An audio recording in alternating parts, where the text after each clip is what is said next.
Good morning, everybody. Happy Sunday. I figured I would film this video before I leave to go to Double House Arts this morning. This is my reading progress video for the week ending January 31st. And some of the books on my February TBR are being mentioned in this video. The first book I got from the library yesterday is called Made for Each Other by Lynn Painter.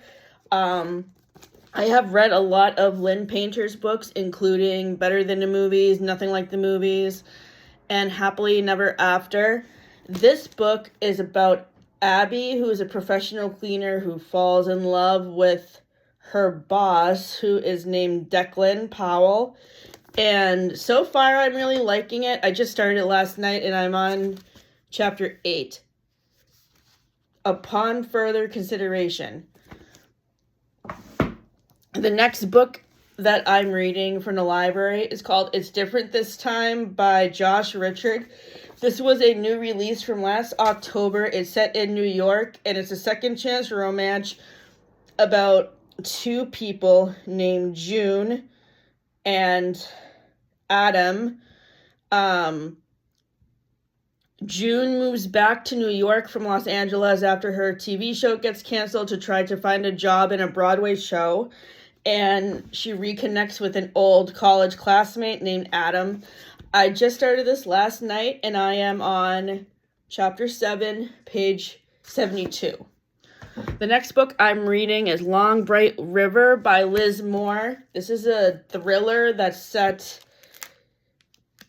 in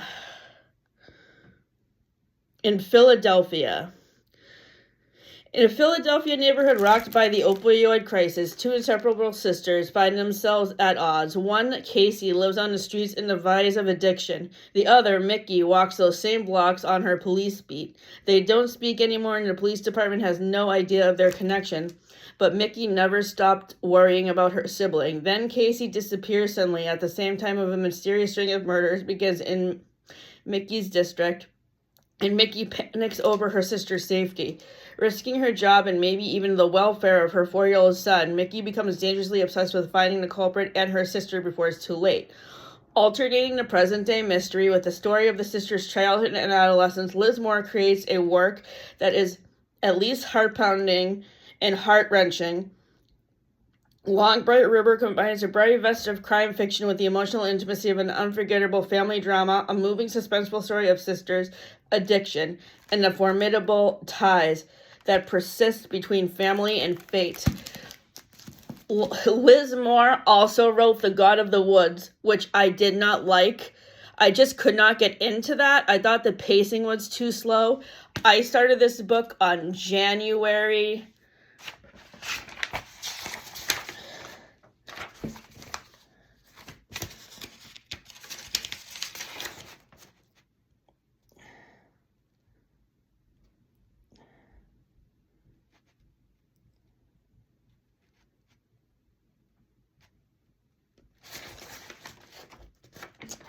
I started this on January 17th, and I am on page 262. So I should probably finish this book within the next couple of days. I think I'm going to give it 4 stars. And this also has a movie. I think it's on either Apple TV Plus or HBO Max, and Amanda Seyfried is in it. So if any of you have seen the TV show, can you let me know where I can find it? Because I really want to watch it. If you have not seen the Housemaid movie yet, Amanda Seyfried is awesome in that too. The next book is a historical fiction book that I was recommended to by the queen of nonfiction recommendations, Olive at A Book Olive. She read this a couple of years ago. I do not remember which video she reviewed it in, so if I happen to find it, I will link it in the description. This is called Ida in Love and Trouble, and it's about Ida B. Wells, who was a journalist in the 1800s. Ida, I think you might be the most courageous woman in all of Memphis. It is 1885, and Ida B. Wells is thriving, intelligent, flirtatious, and brimming with curiosity. She knows she's lucky to be young and free in a community pulsating with hope and possibility. Between trips to the opera house, swoon-worthy letters from handsome suitors, and the invitations of literary salons, Ida's living a life that formerly enslaved parents could have never imagined. Armed with her quick wit and a promising journalism career, she has so much to look forward to. Just being black in America remains perilous as Ida's outrage at the violence faced by African Americans grows. She uses her kill with a pen to expose injustice. Can Ida make and keep allies in a world that seems to have no place for a woman who speaks her mind, and will she ever love that lets the woman be she longs to become? In this riveting historical novel that includes excerpts from Ida's diaries, New York Times bestselling author Veronica Chambers unspools Ida's full and vibrant life as she comes of age in post-Civil War South. I started this on January 24th, and I am on page 302. So I should finish this book today. The next book I just finished reading, I borrowed from Kathleen, and this was recommended to me by my mother's friend Carol on the beach when we were on vacation in Hull about 2 or 3 years ago.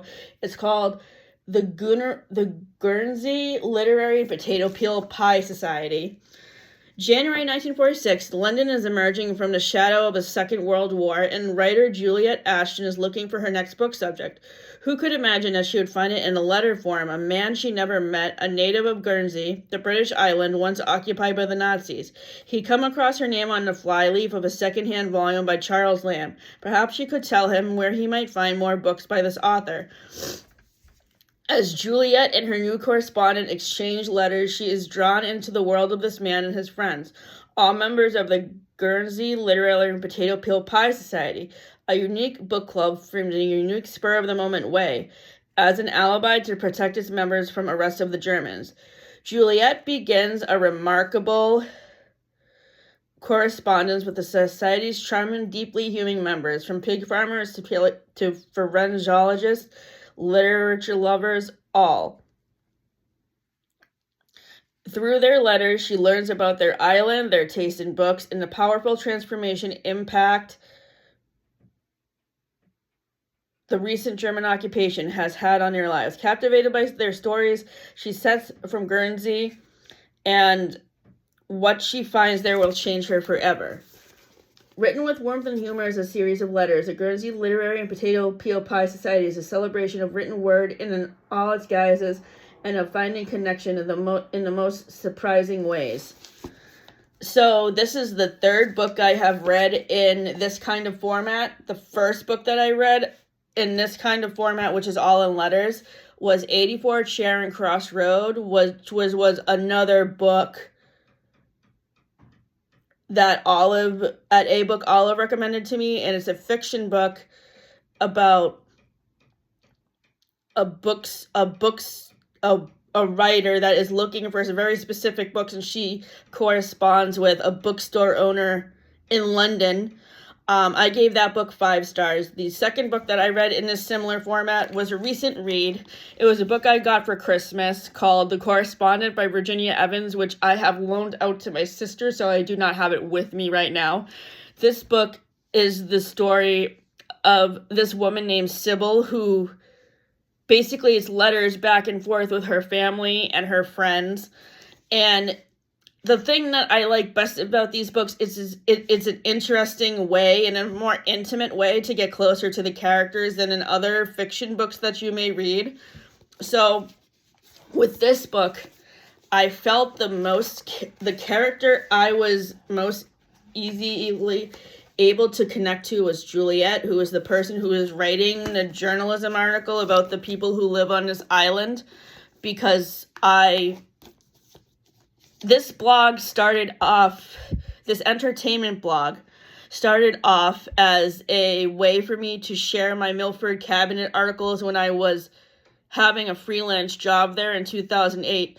But once that job ended, because it was only a temporary job and I got laid off in 2013, I still kept it around because I was still using it as a way to review local theater shows. And it morphed into not only reviewing theater shows, but reviewing books, movies, and TV, like what we are at now. So I gave this book and The Correspondent, 5 stars, and I'm going to be returning this book to Kathleen when we go to art class today. The next book that I read that is about books is This a Cry for Help by Emily Austin. She also wrote Interesting Facts About Space, We Could Be Rats, Gay Girl Prayers, and Everyone in This Room Will One Day Be Dead. The ratings for her books have been all over the place. Most of her books have been 4-star reads for me, or 5-star reads. The only book that is the outlier is last year's release, We Could Be Rats, which I did not finish because it made me too sad. This book focuses on Darcy, who is a librarian, and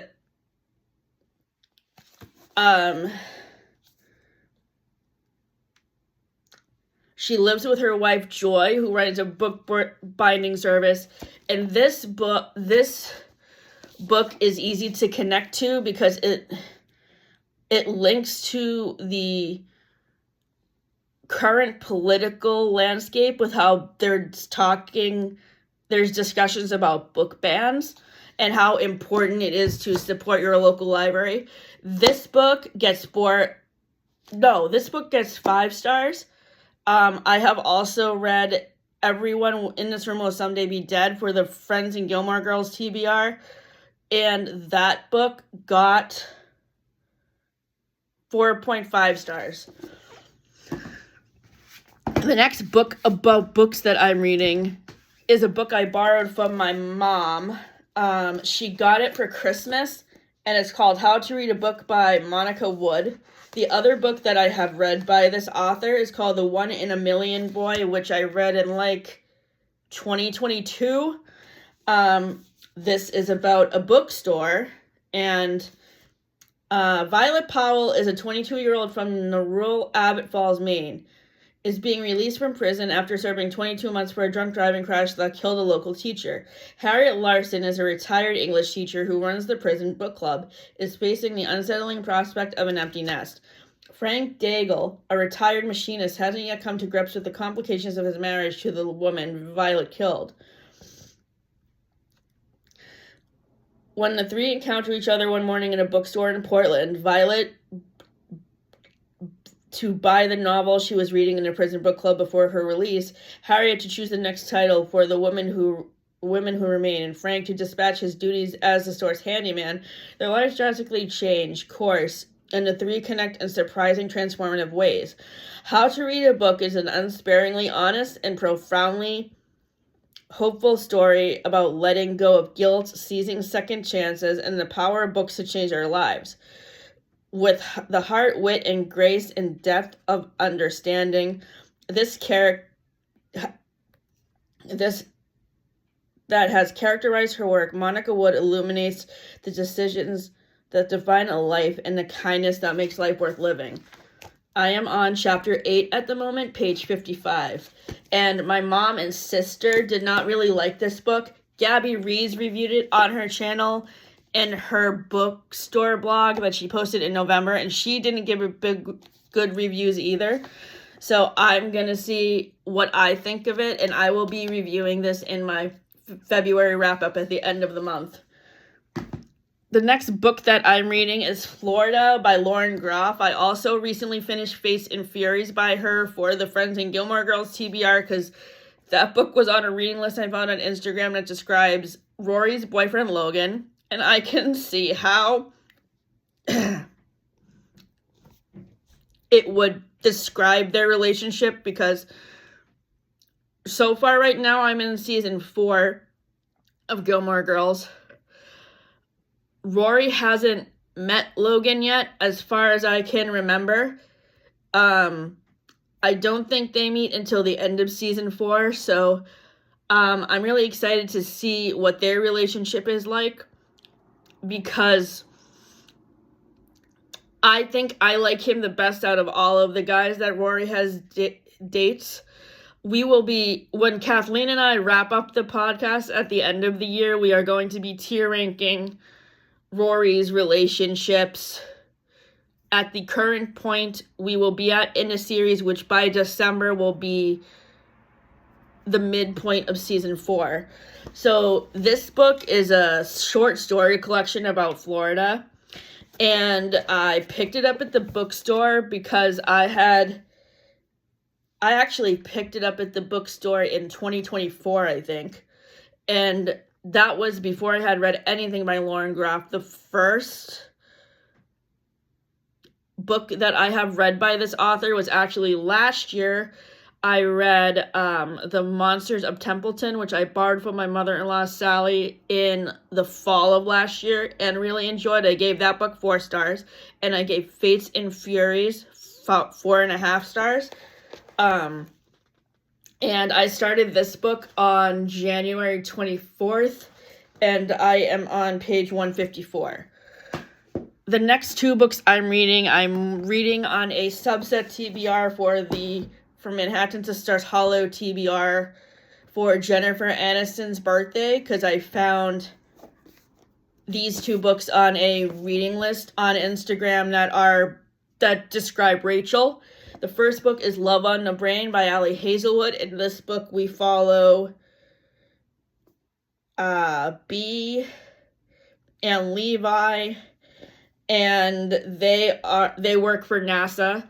So this seems to be appropriate because I will also be rereading Hidden Figures later this month as the nonfiction book for the February TBR, which is about Black women in the space program. The movie of that book stars Viola Davis.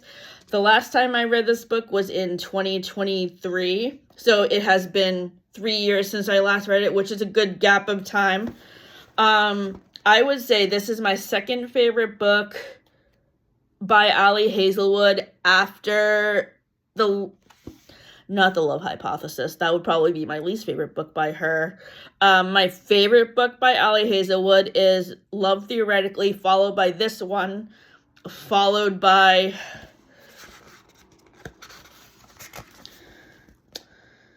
The Love Hypothesis, followed by The Loathe to Love You novella bind up. Oh, Bride was also 5 stars. Mate was 4 stars. So far in my reread of Love on the Brain, I am on chapter 6, page 78.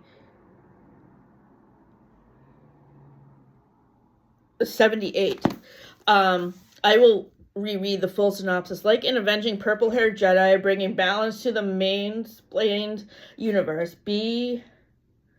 Koenigswasser lives by a simple code. What would Marie Curie do? If NASA offered Marie her dream neuroengineering project, she would accept without hesitation. Duh, but the mother of modern physics never had to co-lead with Levi Ward. Sure, Levi's has soul-piercing eyes, and sure, he caught her in her powerful, corded arms, like a romance novel hero when she accidentally damseled in distress on her first day in the lab. But Levi made her feelings towards Bea clear in grad school. Arch enemies work best when employed in their own galaxies far, far away. Now her equipment is missing, the staff ignores her, and Bea finds her floundering career in somewhat of a pickle. Perhaps it is her occipital cortex playing tricks on her, but Bea could swear she can see Levi softening into an ally, backing her plays, devouring her with those eyes, and the possibilities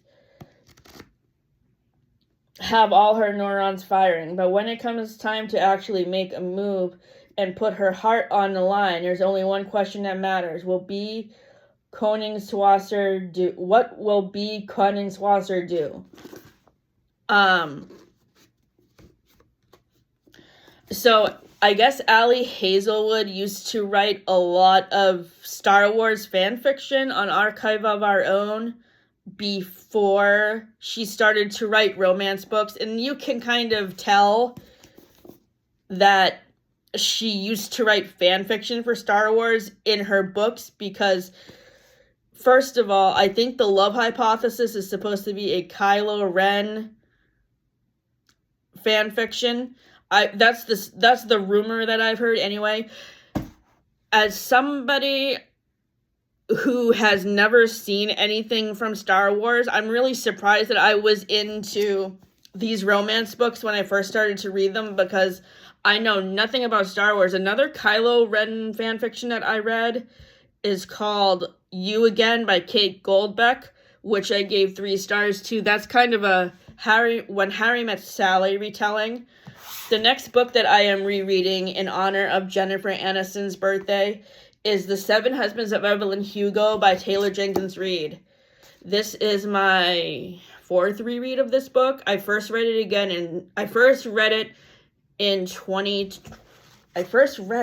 when did this come out? Yeah, this came out in 2017. The first time I read it was in 2023. And this is about a journalist who gets the opportunity to interview a reclusive celebrity from the 1950s. Her name is Evelyn Hugo. And this story is basically about her romantic exploits and her career in the film industry. And for those eagle-eyed readers of her other books, Mick Riva from Malibu Rising is one of the boyfriends of Evelyn Hugo.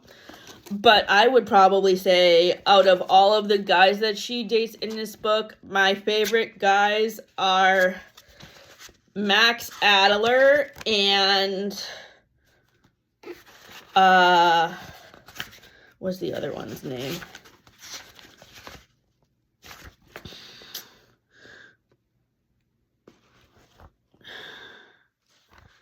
Oh, wait, there's a discussion question. Hang on. So my favorite boyfriends of Evelyn Hugo are Don Adler and Robert Jameson. They seem to be the most down-to-earth characters out of all the 3 guys that dates Evelyn.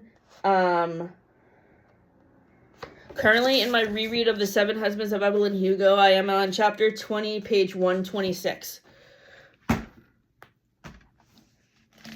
This book needs no introduction, and I'm not going to talk a lot about it because I've read it several times before. This is my 5th time reading this book. The first time I read it was when I first reviewed it when it came out in 2023, and it led to a lot of drama backstage for this podcast because I went through a period of about 6 months when I was dealing with people who were pretending to be Matthew Perry, and by connection also other actors from Friends who were trying to scam me. So that really impacted my mental health, and I don't want to talk too much more about this book because I've already talked about it. In my reread of Friends, Lovers, and the Big Terrible Thing, I am currently on page 82, and I am also doing a tandem read, which means I'm reading the physical book and listening to it on audio. So my percentage rate of where I am is about 40%. The next book I am rereading for Manhattan to Stars Hollow TBR podcast is My Sister, the Serial Killer by Oh Yin Khan Brianthwaite. So I read this for the first time last year, and I had trouble getting into it initially. So it was a soft DNF at about 42%. I'm reading it again for the February book for the book club that I'm in with Rachel Conrad at Print Bookstore. Our January book was a 5-star read. It was Demon Copperhead. We just had our meeting for that book on Tuesday, and I will be doing a standalone review for it in a couple of days. So this book is on a Friends TBR because it was on a reading list I found on Instagram for Phoebe. And I did a video a couple of weeks ago where I picked my top 5 favorite books that describe Phoebe. I can't figure out how this book would actually describe Phoebe, so if you guys can help me figure that out, that would be great. The last book that I am reading for the Friends and Gilmore Girls TBR that I have in my possession is Lulu's Cafe by T.I. Lowe. My friend from New Hampshire, Chandler, gave me this book as a Christmas present, so thank you, Chandler. This book is about a woman who is on the run from an abusive relationship. Her name is Leah, and she arrives in Riverton, South Carolina. She is drawn to the southern hospitality of a small cafe looking for a warm meal, but finding so much more. Lulu, the owner, offers her a job, a place to stay, and a new lease on life. Leah quickly finds herself embraced by the quaint community as she tries to pull herself back together. Not long after arriving, Leah meets Crowley Mason, the most eligible bachelor in town, a lawyer and friend of Lulu's. Crowley is wary of Leah's sudden mysterious arrival. Despite her reserve, something sparks between them that can't be denied. But after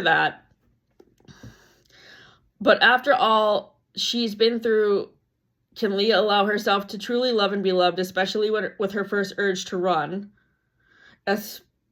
Exploring the resilience of both the heart and the spirit, Lulu's Cafe gorgeously explores how old scars can finally heal no matter how deep they seem.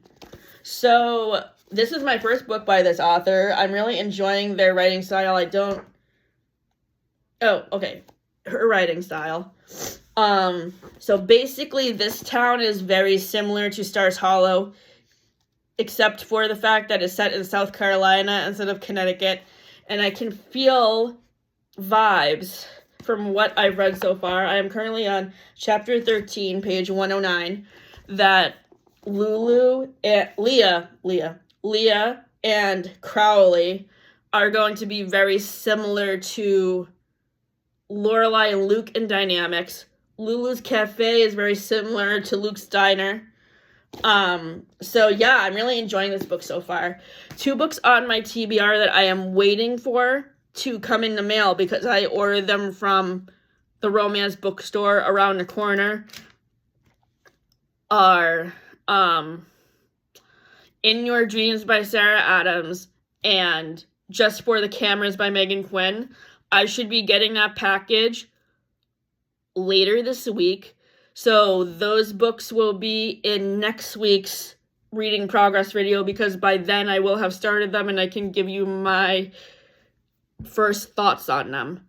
Thank you for tuning in. My next reading progress update video will be out on the 12th. So have a good week.